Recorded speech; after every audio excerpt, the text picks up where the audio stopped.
Dear students, welcome to this English online classes. My name is Mr. Mustafa Dayage. I am an English language teacher here in Job University of Bombay. For chapter 1, that is making presentation, talking about a project. By the end of this course, you should be able to make a coherent presentation using appropriate expressions.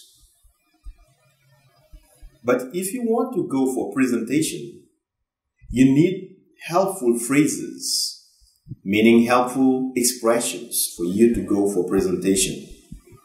So the following is an overview of useful presentation phrases or expressions to provide you with the basic structure of a presentation in English. So feel free to use them in your presentation. First of all, when you start your presentation, you need an introduction. For example, I am working in a company and today I want to present something. So the first thing I can say is, on behalf of company, I would like to. For example, when you say, on behalf of company, I would like to welcome you here today. My name is Mustafa Gay, and I am the CEO of Satrek Vitale. CEO means direct PDG. So I am the CEO of Satrek Vitale. Or, hi, I am Alioune, and I am the manager of Senegal Tour. Or, good morning, or good afternoon, or good evening, ladies and gentlemen. My name is Ali Jallo, and I'm delighted to be here today to talk to you about, for example, microfinance. Or I'd like to introduce my colleague Musa An, who is going to talk about, this is all ways to introduce your presentation. And then after that, you have to go for structuring the presentation, meaning this is an organization of your presentation. When you say, for example, my talk is divided into X parts, meaning you organize the number of parts in your presentation. My talk is divided into 2 parts, for example, into 3 parts. I'll start with, you can say also, I'll start with, firstly, I will talk about this, I'll begin with, then I will look at next, and finally. This is just enumeration and organizing your presentation. Okay? So, beginning the presentation now. I'll start with some general information on. You have a presentation on microfinance, for example. You say, I'll start with some general information on microfinance. Or, I'd just like to give you some background information about microfinance, for example. Before I start, does anyone know about microfinance? Some people will say yes, some people will say no, and this will be a pretext for you to start your presentation. As you are all aware, as you all know, and then you start your presentation. Now, introducing the topic. How do you introduce your topic? You have some expressions for that. Saying, for example, today I'm here to talk to you about, and then introduce your topic.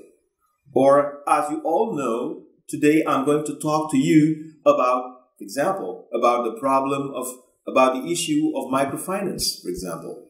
I would like to take this opportunity to talk to you about microfinance. Or, I'm delighted to be here today to tell you about microfinance.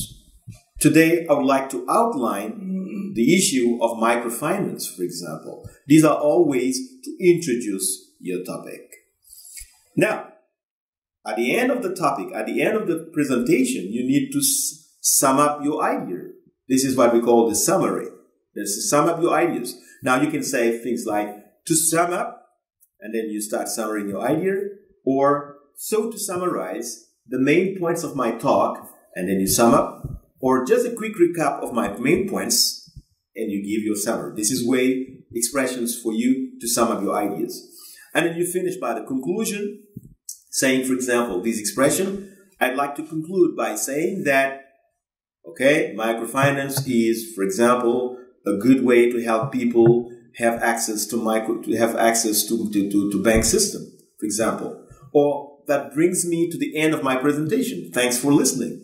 Or thanks for your attention, for example. Or thank you all for listening. It was a pleasure being here today. Well, that's it from me. Thank you very much. These are all ways to give your conclusion when you finish your presentation. And then you know that when you finish your presentation, maybe you need people to ask their questions. Now, what are the expressions you use to ask people, to ask their questions? For example, to invite people to ask their question. I will be happy to answer your questions now, for example, when you say that. Or if you have any questions, please don't hesitate to ask. Or if you have any further questions, I will be happy. These are all ways to invite people to ask questions. Now that you understand all these expressions, I think that you will be able now to practice it by using the expressions. Use the phrases. Phrases means also expressions. So use the phrases that we have learned above, to complete the following presentation. Now, as you can see in this picture, this person here standing in front of these people is doing a presentation. So you're going to do as him, present using the expression. For example, here we have my Usman Sar and of Satrek Vitale company. Today our new product that is named Vitale, etc., etc. So you have to go for this to complete this presentation correctly, as a way to practice your vocabulary. That's all for this lesson today. Thank you very much and see you next time.